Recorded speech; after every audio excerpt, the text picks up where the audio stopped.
Hi സുഹൃത്തുക്കളെ, ഇതു പറക്ക് വീട്ടിലാണ്. രാവിലെ പള്ളിയിൽ പോയി സുഹൃത്തുക്കളൊക്കെ കണ്ടു, ബന്ധുക്കളൊക്കെ കണ്ട് ഇങ്ങനെ സന്തോഷകരമായിട്ടിരിക്കുകയാണ്. അപ്പോൾ ഇതിൻ്റെ സമയത്ത് എപ്പോഴും എനിക്ക് ഓർമ്മ വരുന്ന ഒരു പഴയ ഒരു തമാശ കഥയുണ്ട്. അതൊന്നും നിങ്ങളുമായിട്ട് പങ്കുവെക്കാൻ കരുതി. അതായത് ഈദ് മുബാറക്ക് എന്നിങ്ങനെ നമ്മുടെ വാട്സപ്പിലും മറ്റുമൊക്കെ സുഹൃത്തുക്കൾ ഇങ്ങനെ അയക്കുമ്പോഴൊക്കെ അതാണ് ഓർമ്മയിലേക്ക് വരിക. മുമ്പ് എൻ്റെയൊക്കെ ഒരു കുറച്ചുകൂടി ചെറിയൊരു പ്രായത്തിൽ ഒരു 10-20 കൊല്ലമൊക്കെ മുമ്പ് നാട്ടിൽ ഞങ്ങൾ ഒരു ക്ലബ്ബ് നടത്തിയിട്ടുണ്ടായിരുന്നു. ആസാദ് ചുരങ്കര എന്നാണ് അതിൻ്റെ പേര്. എല്ലാം എന്നൊക്കെ പറയാവുന്ന പോലെയായിരുന്നു ആ ക്ലബ്ബ്. എനിക്കൊക്കെ ഞങ്ങൾ സുഹൃത്തുക്കൾക്കൊക്കെ അങ്ങനെ തന്നെയായിരുന്നു. ഫുൾ ടൈം അവിടെയാണ് ആ ടീമിന് വേണ്ടി കളിക്കാൻ വേണ്ടി പോവുക. വൈകുന്നേരങ്ങളിലൊക്കെ ഒരുമിച്ച് കൂടിയിരുന്ന് കാര്യങ്ങൾ പ്ലാൻ ചെയ്യുക, സംസാരിക്കുക. മൊത്തം ജീവിതം ആ ക്ലബ്ബുമായിട്ട് ചുറ്റിപ്പറ്റി അങ്ങനെ പോയിരുന്നൊരു കാലമാണ്.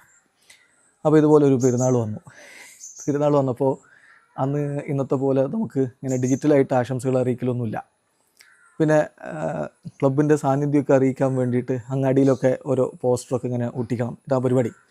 അപ്പോൾ ഒരു ഈദ് മുബാറക്ക് ആശംസ നമുക്ക് എഴുതി ഒട്ടിക്കാൻ തീരുമാനിച്ചു. അങ്ങനെ ഇതൊരു സുഹൃത്തിനെ ഏൽപ്പിച്ചു. അവൻ്റെ പേരൊന്നും ഞാൻ പറയുന്നില്ലേ, ആളൊക്കെ ഇപ്പോൾ വലിയ ആളായി.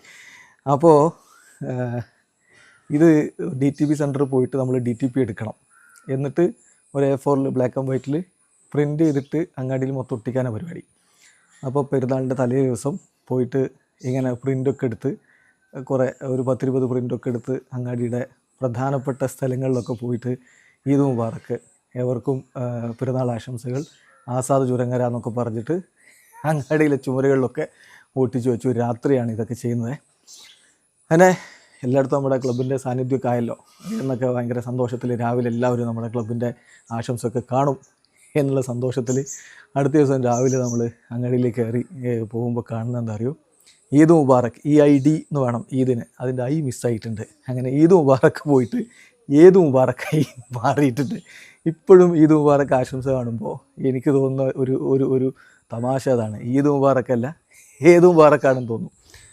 എന്തായാലും ഇങ്ങനെ കുറേ തമാശകളൊക്കെ നമ്മുടെ ക്ലബിലും നാട്ടിലൊക്കെ സംഭവിച്ചിട്ടുണ്ടാവും. അപ്പോൾ അതുപോലെ തന്നെ പെരുന്നാൾ എന്ന് പറയുമ്പോൾ എനിക്ക് ഓർമ്മയിൽ വരുന്ന ഒരു പ്രധാനപ്പെട്ട കാര്യമുള്ളത്, ഞങ്ങൾക്ക് കോഴിക്കച്ചവടം ഉണ്ടായിരുന്നു. അതായത് ഫാം എടുത്തിട്ട് അതിൽ തമിഴ്നാട്ടിൽ നിന്ന് കോഴിക്കുഞ്ഞുങ്ങളെ കൊണ്ടുവന്നിട്ട് അതൊരു 10-40 ദിവസം ആകുമ്പോൾ നമ്മളെടുത്തിട്ട് വിൽക്കും.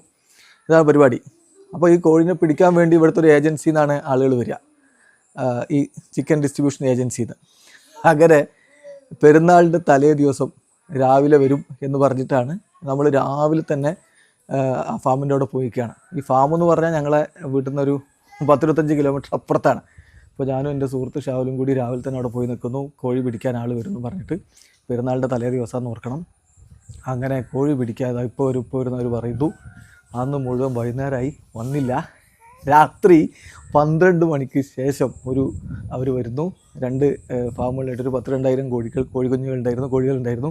അത് പിടിച്ച് കഴിയുമ്പോഴേക്കും രാത്രി ഒരു 2 മണി 3 മണിയൊക്കെ ആയിട്ടുണ്ടായിരുന്നു. അപ്പോൾ രാവിലെ മുഴുവൻ അവിടെ പോയിരുന്ന് 3 മണി വരെ അവിടെ നിന്ന് കോഴി കച്ചവടം നടത്തിയ കഥയൊക്കെയാണ് ഈ പെരുന്നാൾ എന്ന് പറയുമ്പോൾ ഓർമ്മയിലേക്ക് വരുന്ന കുറേ കാര്യങ്ങൾ. ഏതായാലും കുറേ ഇങ്ങനെ ഒരുപാട് സംഭവങ്ങളൊക്കെ ഉണ്ട്, പഴയകാല ഓർമ്മകളും കാര്യങ്ങളൊക്കെ. അപ്പോൾ പ്രിയ സുഹൃത്തുക്കൾക്കും അങ്ങനെയുള്ളതൊക്കെ ഉണ്ടായിരിക്കും.